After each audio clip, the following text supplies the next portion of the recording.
दशक पहिला, समास 9, परमार्थ स्तवन. श्री गुरुभ्यो नमः. आता परमार्थाची महती गाऊया. परमार्थ साधकांचे निजहित आहे आणि श्रेष्ठाहून श्रेष्ठ योग आहे.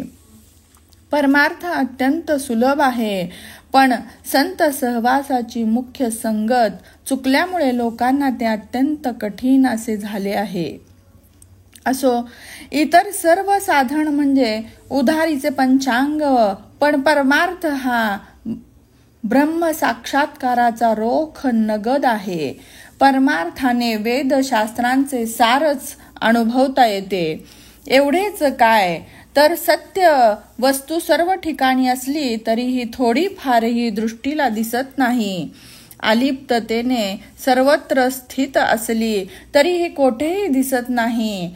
आकाशमार्गी असलेल्या तिचा गौप्य मार्ग श्रेष्ठ योगीच जाणू शकतात. इतरांना ती गुपित वस्तू कधीही समजणार नाही. हे आत्मरूपी श्रेष्ठ धन सार सर्वस्व अखंड अविनाशी अंतपार नसलेले आहे. चोरांनी कितीही प्रयत्न केले तरी ते चोरू शकणार नाहीत. या आत्मधनाला राजा, अग्नी किंवा हिंस्र पशु यांच्यापासून भयच नाही. परब्रह्म धन हलवता येत नाही, त्याची जागा चुकविता येत नाही.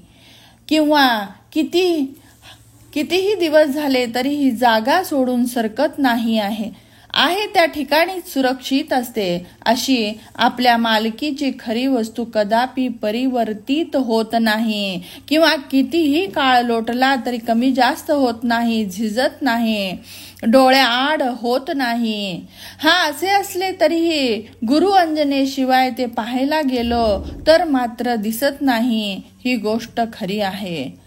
भूतपूर्व श्रेष्ठ योग्यांचे श्रेष्ठत्व ही परमार्थ प्राप्त करून घेण्यातच होते.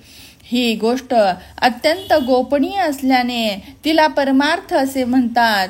पण जे कोणी त्याला शोधतात त्यांच्या हातात हे धन सापडते. इतरांना ही सिद्ध वस्तू जन्मजन्मांतर शोधली तरी मिळणार नाही. परमार्थाचा महिमा काय वर्णावा.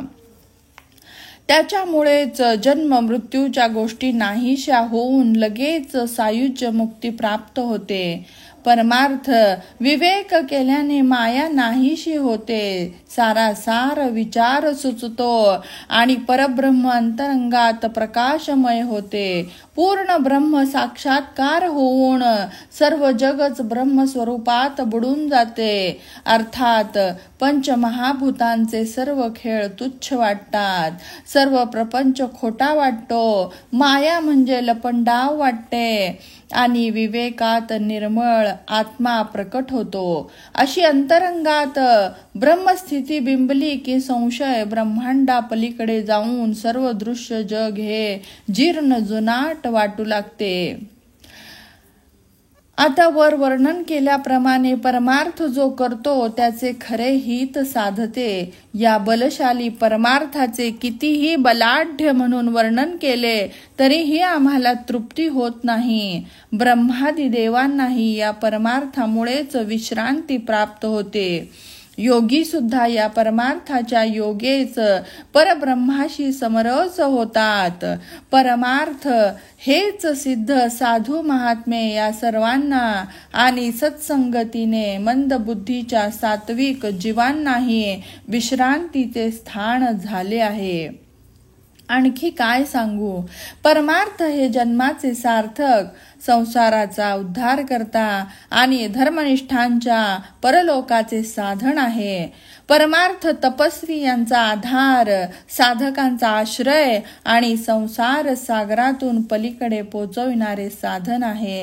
इतकेच नव्हे तर जो परमार्थ करतो तो राजा आणि जो परमार्थ करीत नाही तो भिकारी होय. मग या परमार्थाची बरोबरी कोणत्या गोष्टीने होईल.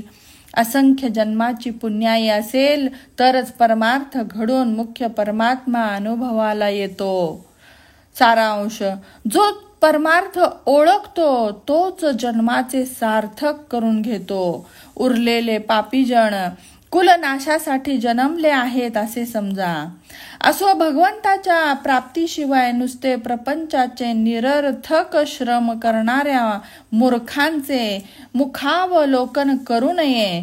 हे सर्व सांगण्याचा उद्देश हा आहे की कुणीही असो, परमार्थ मार्ग धरून त्याने देहाचे सार्थक करून घ्यावे आणि भगवत भक्तीने आपल्या पूर्वजांचाही उद्धार करावा.